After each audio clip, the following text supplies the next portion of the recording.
मैं जब भी पढ़ने जाता हूँ पढ़ने का मन नहीं करता। जैसे ही पढ़ने बैठता हूँ मेरा मन भटकने लगता है, मैं पढ़ नहीं पाता। मैं क्या करूँ कि मैं देर तक पढ़ाई करने लगूँ। जब भी पढ़ने जाता हूँ तो मेरा मन कहता है अरे कुछ देर बाद पढ़ लेना। ऐसा क्या करूँ कि मेरा पढ़ाई में मन लगने लगे और जो भी पढ़ूँ वो सब मुझे याद हो जाए।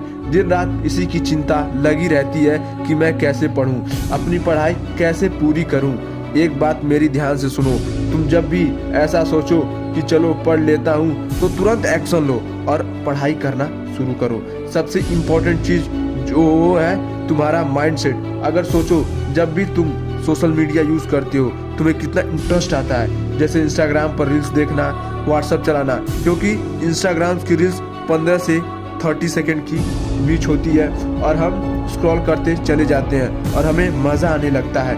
इससे क्या होता है कि हमारा माइंडसेट जो है बदल जाता है और हम किसी भी कार्य करने में ज़्यादा समय नहीं दे पाते, जिससे हम किसी भी कार्य को लॉन्ग टाइम के लिए नहीं कर पाते हैं। हम किसी भी चीज़ को एक लंबे समय तक नहीं कर पाते हैं। जितना ही तुम कम लोगों या कम चीज़ों से जुड़ोगे उतना ही तुम्हारा मन एकाग्र होगा और तुम किसी भी कार्य से अधिक समय दे पाओगे। और जब भी तुम पढ़ाई करने बैठो या मत सोचो कि मैं 5 घंटे पढ़ूंगा, मैं 10 घंटे पढ़ूंगा। बस तुम्हें यह सोचना है कि आज मैं इस चैप्टर को या इस एक्सरसाइज को कंप्लीट कर दूंगा। जब तुम एक एक चीज़ को कंप्लीट करोगे तो तुम्हारा इंटरेस्ट बढ़ेगा, जिससे तुम्हारे पढ़ाई में मन लगने लगेगा, जिससे तुम देर तक पढ़ाई कर पाओगे। अगर तुम्हें अपने एग्ज़ाम की तैयारी करनी है या किसी कंपटीशन एग्ज़ाम की तैयारी करनी है तो तुम बहुत सी चीज़ों का सेक्रीफाइस करना पड़ेगा। जैसे कि सबसे पहली चीज़ स्मार्टफोन कम यूज़ करना, अपने दोस्तों से उल्टी सीधी बातें करना, कौन क्या कर रहा है यह सोचना बंद करना होगा।